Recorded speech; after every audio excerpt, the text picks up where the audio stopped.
మనుషులుగా మనందరికీ ఎన్నో విషయాల మీద ఎన్నోసార్లు కోపం వస్తుంటుంది. మనం కోరుకున్నది జరగకపోవడం, ఇష్టమైనది జరగకపోవడం, ఇష్టం లేనిది జరగడం, అంచనాలు తప్పిపోవడం, ఇలా ఒకటేమిటి, కోపానికి కారణాలు అనేకం. కొన్ని పరిస్థితుల వల్ల ఎవరికైనా కోపం రావడం అనేది సహజం.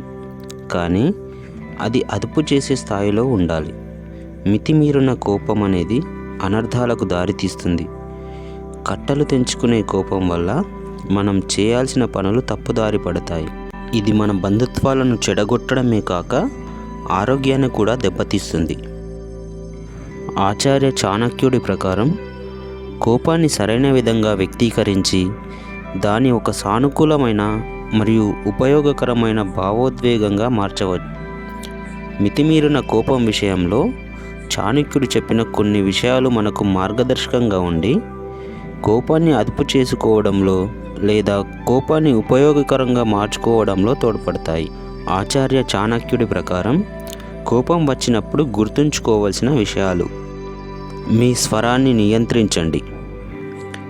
కోపం వచ్చినప్పుడు దాన్ని వ్యక్తపరచడంలో ఎలాంటి తప్పు లేదు, కానీ స్వరం అనేది నియంత్రణలో ఉండాలి.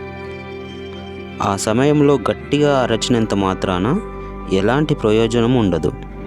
ఆ కోపంలో మనం ఉపయోగించే పదజాలం ఎదుటివారి మనసును గాయపరుస్తుంది. ఆ సందర్భంలో మన స్వరంపై మనం నియంత్రణ కోల్పోకుండా ఉండాలి, లేకపోతే తర్వాత పశ్చాత్తాపం చెందవలసి ఉంటుంది. వెంటనే స్పందించవద్దు. కోపంగా ఉన్న సమయంలో వెంటనే స్పందించకూడదని చెప్తాడు చాణక్యుడు. తక్షణ ప్రతిస్పందన వల్ల మనం చాలాసార్లు సరైన పదాలను ఉపయోగించలేము. అది ఎదుటి వ్యక్తికి తప్పుడు సంకేతాలను పంపుతుంది. అందువల్ల దేనికైనా ప్రతిస్పందించే ముందు ఒక్క క్షణం ఆగి ఆలోచించాలి. కొన్నిసార్లు ఏమీ మాట్లాడకపోవడం వల్ల కూడా మన సమాధానాన్ని తెలియజేయవచ్చు. ఆలోచనాత్మకంగా మాట్లాడాలి. ఏ సందర్భంలో ఎవరితో ఎలా మాట్లాడాలో తెలిసి ఉండడం కూడా చాలా ముఖ్యం. ఎందుకంటే కోపంలో మాట్లాడిన మాటలను వెనక్కి తీసుకోలేము. మనం వ్యక్తపరిచే కోపం కూడా ఆలోచనాత్మకంగా ఉండాలి అంటాడు చాణక్యుడు. ప్రతి వ్యక్తి జీవితంలో కోపం వచ్చే సంఘటనలు చాలా తరచుగా ఎదురవుతూ ఉంటాయి. కాబట్టి పరిస్థితులకు అనుగుణంగా తనను తాను మలుచుకోవాలి. మనం మాట్లాడే మాటలు మనపై గౌరవాన్ని కలిగించేలా ఉండాలి. ఆచార్య చాణక్యుడి ప్రకారం కోపాన్ని మించిన అగ్ని లేదు.